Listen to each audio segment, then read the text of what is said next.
Hi, and welcome to Dinner Tonight, the podcast where colleagues, friends, and fellow busy moms talk about dinner time, including recipes, meal planning, nutrition, food safety, and even more. Hi, I'm Wendy. And I'm Odessa. Let's get into it. Okay, so Wendy, tell me, what did you have for dinner last night? Last night, like usual, was a busy night, so we did quick and easy, and we had tacos slash burritos. So taco meat, rice, beans, lots of veggies of avocado, lettuce, tomato, fresh salsa, and some corn chips. So some of us had taco salad, some of us had tacos, some had burritos. So you can fit it to where you meet the needs of everybody in your family.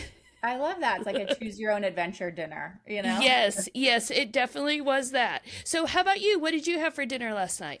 Well, I have been trying out the sort of viral recipe where it's like a sweet potato bowl with beef and cottage cheese and avocado.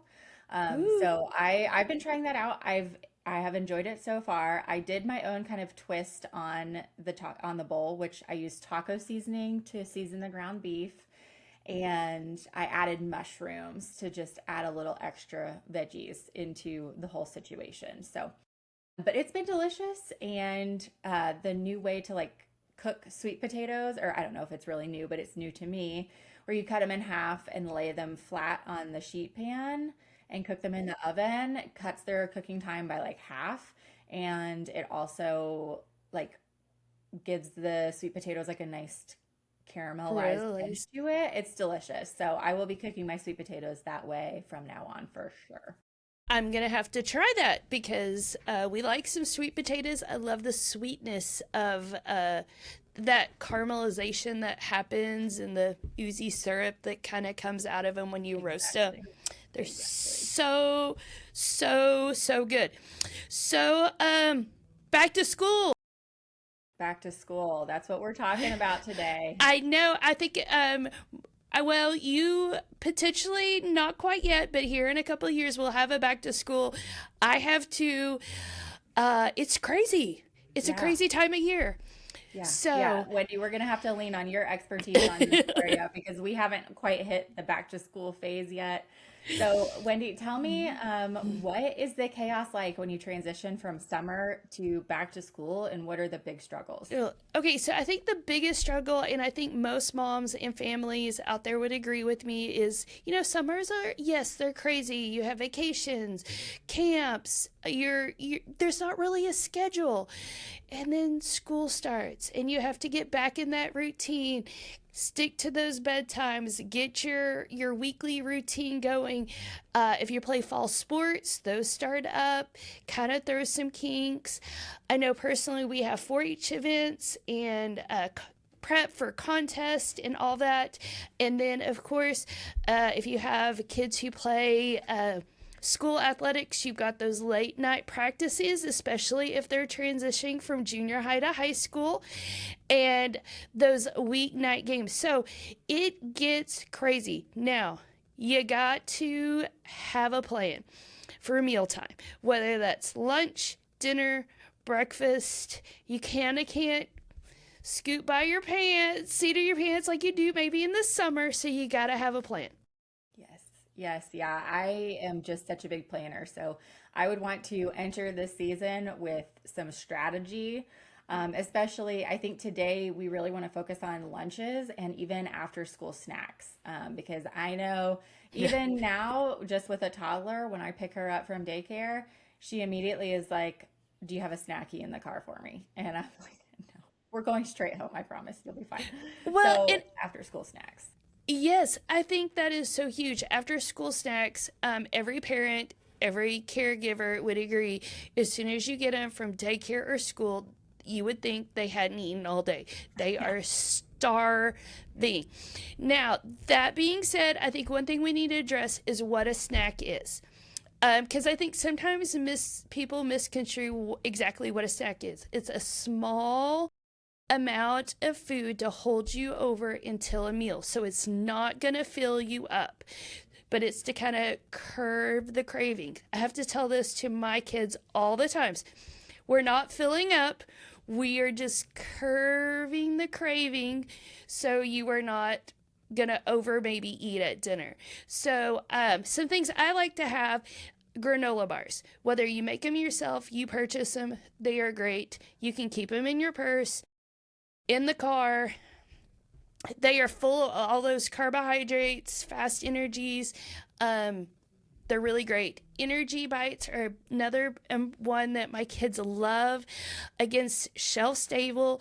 If you do, those do have peanut butter. So if you do have a peanut butter allergy, you can use other types of nut butters, which I have done, or even sunflower butter to accommodate those particular types of allergies.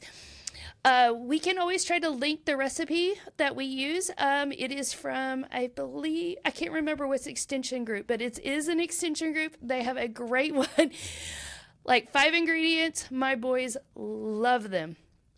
The other thing is having stuff pre-prepared and planning ahead. So whether it's the trail mix, granola bars, if you're home, go ahead and buy, or if you buy the whole hunk of cheese, cut some of those up. Having some cheese and maybe some crackers, or have carrot sticks already cut up. Have those grapes washed and ready to go. I think snacks are a great way for families, especially if you have kids who are picky eaters, to really try to encourage them to have increase their vegetable intake, their fruit intake. So lean towards more of those fruits, those grains. The whole grains and vegetables are great snack options. But again, we can't just be like, oh, you all are hungry, what am I going to do? Mm-hmm. We've got, I hate saying this, we got to be planned, but we got to think ahead. We know they're going to be hungry. Even if it's just peanut butter and crackers in the car, think ahead so you're not stopping and going through the drive-thru or going to the gas station and getting those high caloric snacks that necessarily, they're going to fill them up, but they're not going to give you a lot of nutrients. So think veggies, fruits, cheeses, crackers. I mean, what is your take? What do you try to do for your child? Yeah, so I kind of try and follow what I would call like a snack formula. And so I try and pair something with protein and fiber with something that is going to really satisfy my child, because, especially kids, like they want something that sounds good to them, right? They want something that's a little tasty. And a lot of times that can be a healthy fat. Right. So I think what you talked about with like the nuts in the granola bar, that's great. The fats from the peanut butter or the sunflower butter, like those are those healthy fats that will end up satisfying that craving and that hunger, along with the protein and the fiber to kind of balance out their blood sugar at the end of the day. And like you said, get them a little snack to hold them over, but not so much that it takes away their appetite. So, I mean, I think exactly what you were saying, something like veggies and guacamole, right? So you've got some veggies, guacamole, and like a whole grain chip.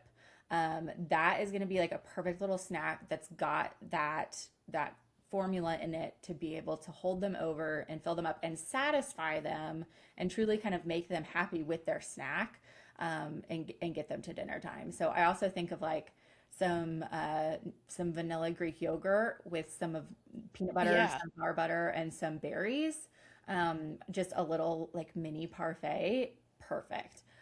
So something like that. So thinking of how you can build a snack using the protein, fiber, and healthy fats that is tailored to your child's specific tastes. But I love kind of trying to use that formula when I'm sitting there building my grocery list. I'm like, okay, what are my elements I need to gather, right? Oh yeah, and I think that brings up a good, think about it when you're going grocery shopping. Think about what your kids are going to eat. Also, think portion sizes.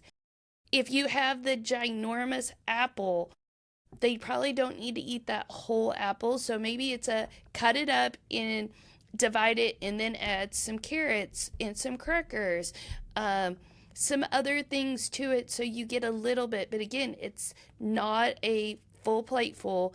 It's a little bit to hold us over, curve that appetite to get us ready for dinner, which hopefully will be in an hour or two. Now, sometimes it might be a little longer, but we'll talk about that here later. Yes. Yeah, yeah. We'll talk about that next episode. We're going to tackle the struggle of the busy nights after back to school. So, Yes. But I think there's so many great things that you can do, so many shelf stable things that you can keep in the car. I think even like veggie chips, the freeze dried carrots and okra that you can find nowadays. They are a little bit more on the expensive side, but they're a great option. And it kind of makes it almost like, oh, this is kind of like a chip. So you kind of feel like, oh, I'm getting naughty, but you're actually eating something really healthy. So I think those are some things to think. And then again, asking your kids, hey, what would you like for snacks?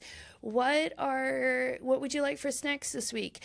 At our house, sometimes we have like a snack like a drawer or a bucket in the pantry and also one in the fridge where they know, okay, you can get one thing from here and one thing from there. Especially if they're coming home, riding the bus, they're older, so you can be like, okay, here's your snacks, get one of this, one of that, that is it. Hopefully your kids aren't sneaking other stuff. But those are some things you can do, or have it set, if the shelf stable, have it setting on the counter for them with, a bottle of water, or go get a glass of juice, or a glass of milk, because that's another great thing is milk is so it's packed full of so much nutrients. It's very filling. It's got those healthy fats in there, and it's really good for us. So yeah. Well, and I love that too, giving kids like the choice, right? So you've got a couple options, like you said, in the fridge, and there's a specific spot where you've got your green light snacks, your good to go snacks, and same thing in the pantry where they know they can always find, and then they get a little bit of control over the situation too. So that's really nice, especially as kids get older and they want to exercise that choice and control. So I love that. yes, and speaking about choices, how about lunch? School lunches are another one we struggle with. We're not going to throw any shade on our school lunch programs or what they're serving in the cafeterias. My kids, a lot of times will eat at school. They love it. But one thing we do as a family is we'll take those menus that they send home, or they post it on social medias. Maybe they email it out. I'll print those off and I'm like, okay, what this week, this is what they're having. What days do you want to bring your lunch? And it's like, okay, what are we doing? And then we kind of plan. It's like, okay, so the night before when we're home, I'm like, okay, you want to take your lunch tomorrow? Make sure we're still good, and go, okay, what are you wanting? What do you want to take? And just start thinking through that, giving them some options. You can get very, very creative with school lunches that you pack for your kids nowadays. It doesn't just have to be the boring sandwich or peanut butter and jelly. You could get the thermoses and put hot water in it before you pack it, and then you could take leftover spaghetti. One time one of my kids took chicken wings to school in the little thermos, and it was perfect. And he had a fruit and he had some yogurt, and it was the perfect lunch for him, and he was so excited and he loved that. So you can go a little bit extra, but again, we want to remember those food safety tips. So if you are packing your child's school lunches, making sure if you're taking hot foods, if they don't have access to a microwave, that you're putting those hot foods, you're getting them hot and you're putting them in a thermos. If you're taking cold things like yogurt and grapes and things that have to be refrigerated, cheeses, that you're putting an ice pack in that, and it's some sort of insulated lunch bag, because again, we don't want to make our kids sick from the food setting at room temperature for several hours before they eat it. So, just a couple of things to think about. Yeah, Those no, I school think lunches. absolutely. And packing a lunch for school is, I think the food safety aspect of it is really one of the more daunting and overwhelming aspects of it. And I know that's something that I've been thinking about. Up till now, I haven't had to pack lunches, but when I was going through grade school, I remember I would go through phases where I was like 2 months I'd eat the school lunch, and then the next 2 months I wanted to pack my lunch. So, thinking ahead and thinking about those food safety aspects. So, I say let's dig in a little bit more with the food safety stuff because, like I said, I do think it is one of the more daunting aspects of packing a You lunch is how do you keep it safe for your kid when you're packing it and sending it to school with them and maybe pulling it out of the fridge at first, 7 in the morning and it's got to make it till noon or 12:30. So you mentioned a gel pack, a gel ice pack to include in an insulated container. I also would recommend having a secondary ice something. So either a frozen juice box, a frozen bottle of water to include in there as well, just to make sure everything's extra cold. And you can freeze that overnight, throw it in the bag with the ice pack, and you've got a little bit of extra protection to make sure it makes it all the way to lunchtime. and I've actually the if they take yogurt, I would actually freeze sometimes their yogurt sticks. And then the night before, if I know they're taking the lunch, I'll actually throw the lunchbox in the fridge. Nice. And again, that just makes sure everything's cold, Hmm. and it just helps it stay colder longer. Um, so I love the idea about the frozen juice box. So those are always fun if they get like a slushy type thing. Yeah.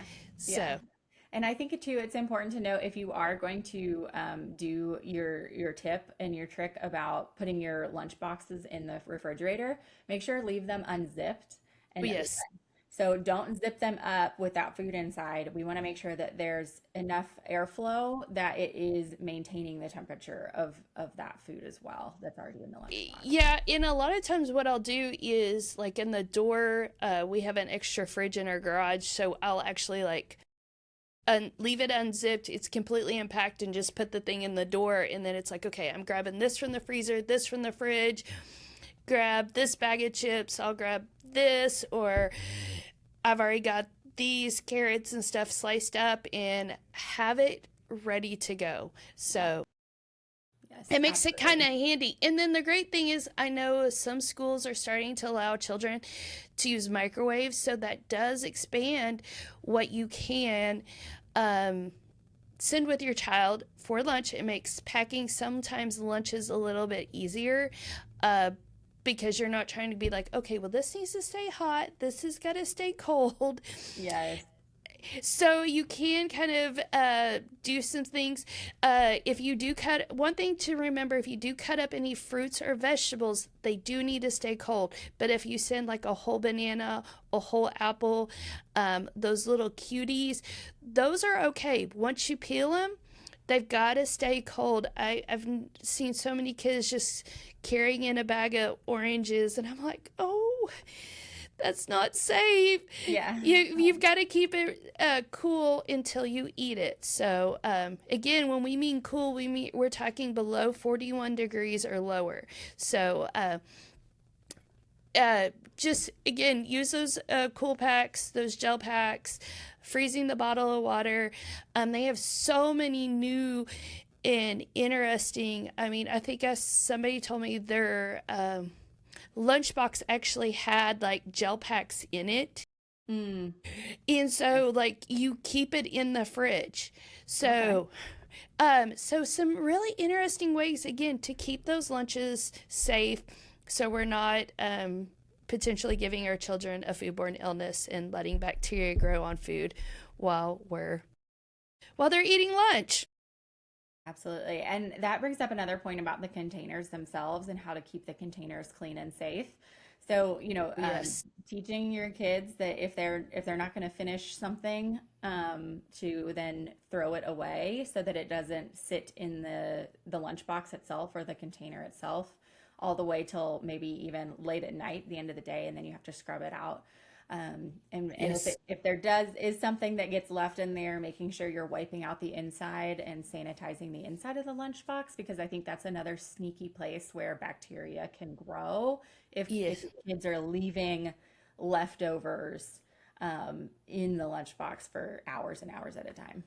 Yes, and I think some families out there will agree with me.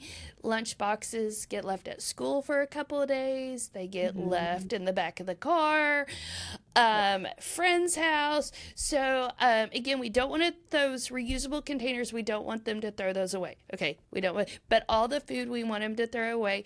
Again, it's a good idea before you pack the lunch just to wipe it out. Really good, and then. Because there can be some interesting things when lunch boxes get left places. And just a quick reminder, I know school is just starting, but every Friday, ask where the lunchbox is if they took it to school one day that week, because I guarantee you it will get left in the car and you will not find it until Sunday night. Yes. Oh Uh, no. yes. So put that on your weekly. I mean, I've had a reminder on my phone. Okay, where's the lunch boxes? Y'all took your lunch. I haven't seen them in a while. And speaking about lunch boxes, is it brings up another topic that a lot of schools have is kids have to take water bottles to school nowadays. Mm, You guys ask about the water bottles. They need to be washed every night. I know, parents, it's a pain to remember to clean the water bottle. yeah. We kind of rotate between three or four. We always have a backup one. You know, I've actually, my kids are a little bit older, and it is their responsibility to make sure their water bottle is clean so they can take it to school because, as we all know, most of those have to be hand washed. Yes. So, scrubbing those really good, cleaning those again. It's not that it's a food safety issue, it's germs get trapped, they're setting at room temperature. If they're sick, somebody else touches it. It's Yes. just a good idea every day to take those, make sure they bring them home and they get washed and scrubbed out really good. Soap and water every night and refilled in the morning, whether at home or at school, ready for school, so they're ready for the next day. And again, on those water bottles, we normally just want to put water in them. If you're putting milk or juice or other things and they set, it's going to be a lot of scrubbing. Yes.